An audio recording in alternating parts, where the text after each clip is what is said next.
بسم اللہ الرحمن الرحیم۔ ناظرین اکرام، دنیا میں رہتے ہوئے انسان کی مختلف طرح کی خواہشات ہوتی ہیں، لیکن کیا آپ جانتے ہیں کہ مرنے کے بعد محشر کے میدان میں کھڑا ہوا انسان 9 طرح کی خواہشات کرے گا، اور اس کی 9 خواہشات کا ذکر خود قرآن پاک کے اندر اللہ تبارک و تعالیٰ نے بالکل واضح طور پر کچھ اس انداز کے ساتھ کیا ہے کہ سورۃ النبا آیت نمبر 40 کے اندر اللہ تبارک و تعالیٰ فرماتے ہیں کہ انسان کہے گا کہ اے کاش آج کے دن میں مر کر مٹی ہوتا، اے کاش میں نے اپنی آخری زندگی کے لیے کچھ کیا ہوتا۔ اور اسی طرح سورۃ فجر آیت نمبر 24 میں انسان کہے گا کہ کاش مجھے میرا نامہ اعمال نہ دیا جاتا، کاش میں فلاں کو دوست نہ بناتا، کاش ہم نے اللہ اور اس کے رسول کی فرمان برداری کی ہوتی، کاش میں رسول اللہ صلی اللہ علیہ وآلہ وسلم کا راستہ اپنا لیتا، کاش میں بھی ان کے ساتھ ہوتا تو بہت بڑی کامیابی حاصل کر لیتا، کاش میں نے اپنے رب کے ساتھ کسی کو شریک نہ ٹھہرایا ہوتا، کاش کوئی ایسی صورت ہو کہ ہم دنیا کے اندر واپس بھیجے جائیں اور اپنے رب کی نشانیوں کو نہ جھٹلائیں اور ایمان لانے والے لوگوں میں شامل ہوں۔ لیکن ناظرین کرام، افسوس کی بات تو یہ ہے کہ موت کے بعد ان میں سے کسی بھی ایک خواہش کا پورا ہونا بالکل ناممکن ہے۔ آپ ایک لمحے کے لیے تصور کر لیں کہ آپ کے پیپر سے پہلے آپ کا جو کوشچن پیپر ہے اس کو آؤٹ کر دیا جائے تو آپ اس کی تیاری کے لیے کتنی محنت کریں گے۔ آپ کو یقین ہوگا کہ میں ضرور پاس ہو جاؤں گا۔ آپ پوری جی جان لگا کر ہر اس کوشچن کو تیار کریں گے جو اس پیپر کے اندر موجود ہوگا۔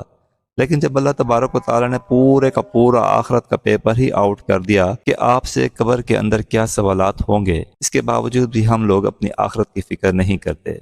کیا چیز ہے جو ہمیں یہ سب کرنے سے روک رہی ہے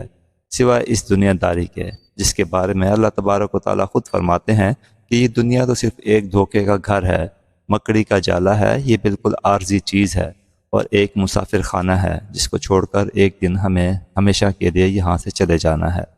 لیکن ہم انسان اس کو ہمیشہ کے لیے اپنا گھر بار سمجھ کر بیٹھتے ہیں۔ اگر ہماری آنکھیں ہماری موت کے بعد ہی کھلنی ہیں تو اس کا کوئی فائدہ نہ ہوگا۔ ہمارے اعمال تو دنیا سے سب کچھ اکٹھا کر کے لائے نہیں، آخرت کی کرنسی یعنی نیک اعمال تو ہم دنیا کے اندر ہی چھوڑ کر آ رہے ہیں، تو آخرت کے اندر ہم کس امید پر جا رہے ہیں؟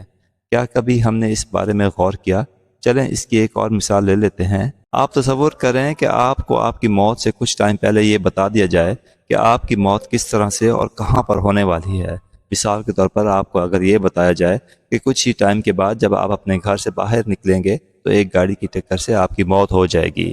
یہ سب سن کر یقیناً کوئی دنیا کی ایسی طاقت نہیں جو آپ کو آپ کے گھر سے باہر نکال سکے، لیکن اللہ تبارک و تعالیٰ کی ذات اتنی مہربان ہے کہ اس نے نہ صرف پیپر آؤٹ کر دیا بلکہ ایک سی سی ٹی وی کیمرے کے طور پر آپ کو اپنا فیوچر بھی دکھا دیا کہ اگر آپ دنیا داری کے اندر رہ کر اس کے حکم کی خلاف ورزی کریں گے تو آپ کا انجام کیا ہوگا، یہاں تک کہ آپ کی خواہشات کیا ہوں گی مرنے کے بعد بھی۔ یعنی اللہ تبارک و تعالیٰ کے لیے جنت اور جہنم کا فیصلہ پہلے ہی کر رکھا ہے،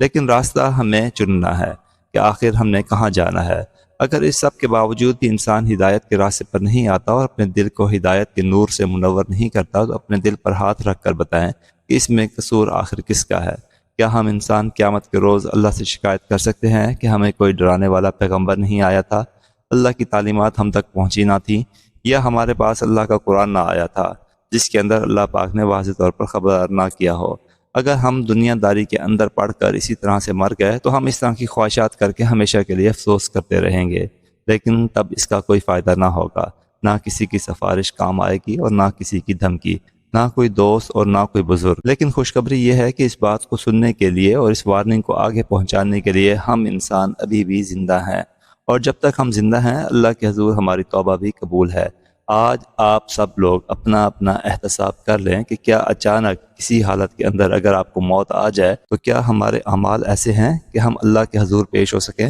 یا آپ کی یا میری بخشش ہو سکے؟ ایک بار سوچئے گا ضرور۔ اللہ تبارک و تعالی ہمیں سمجھنے کی اور نیک عمل کرنے کی توفیق عطا فرمائے، آمین یا رب العالمین۔ جزاک اللہ۔